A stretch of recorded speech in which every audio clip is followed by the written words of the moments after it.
que l'Europe existe et que l'Europe ne se laissera pas faire. Effectivement, parce qu'en fait, maintenant, on n'est pas sur la même ère qu'on a connue même dernièrement, après une forme de de décennies de paix après la chute du mur de Berlin. On est sur un réveil des empires. On l'a vu avec la guerre en Ukraine.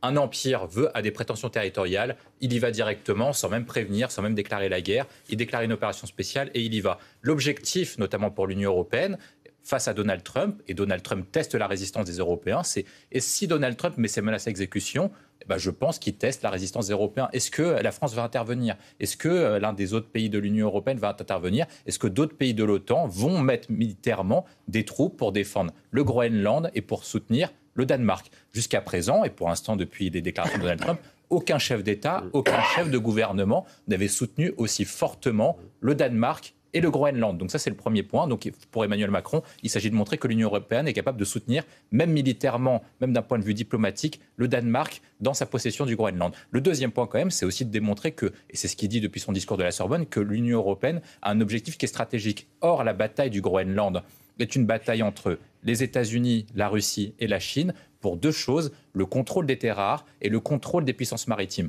Parce qu'il faut quand même se rappeler qu'à la dernière fois que la Chine était le grand empire, ils ont perdu face à l'empire britannique sur la question des guerres maritimes. Or, ces trois grands empires veulent se battre pour la puissance maritime. Si l'Union européenne veut rester une grande puissance économique, une grande puissance stratégique, elle a besoin d'une part, de contrôler certaines puissances maritimes et certaines routes stratégiques, et également de contrôler des terres rares. Et il faut rappeler que le Groenland est un des espaces les plus importants et qu'avec le réchauffement climatique, ce sera un des espaces qui va apporter le plus de terres rares. Et actuellement, c'est plutôt la Chine qui en a, parce qu'elle en contrôle 60% et qu'elle en exploite 90%. Albert Mikosi, l'enquête d'opinion.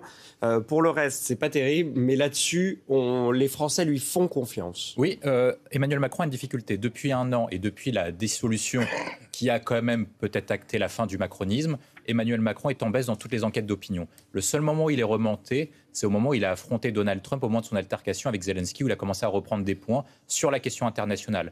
Moi, je pense qu'il baisse pour deux raisons principales.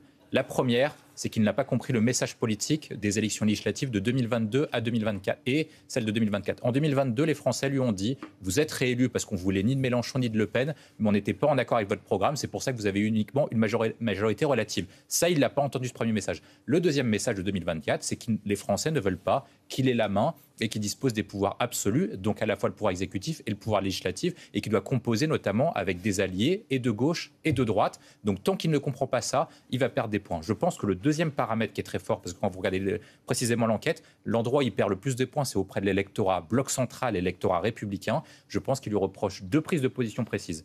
D'une part, c'est sur les questions écologiques. En fait, notamment l'électorat maintenant Renaissance et l'électorat de droite, c'est droitisé et davantage s'intéresse moins à l'écologie. Donc il est davantage sur une ligne pro-business, pro-réforme et mettre le paquet sur l'économie au regard des situations économiques difficiles plutôt que sur une ligne écologique. Le deuxième point qui lui est reproché, c'est une forme de naïveté et d'impuissance sur les questions régaliennes, sur les questions migratoires. Or, sur ces questions-là, alors qu'il avait donné des signaux plus à droite en étant avec Bruno Retailleau, en étant avec Gérald Darmanin au ministère de la Justice, il est revenu sur une ligne plus proche de celle de 2017 en dénonçant en fait l'époque des faits divers. Et tout ce type de propos, je pense, est en décalage avec l'évolution de son électorat qui se droitise et qui se radicalise avec les événements.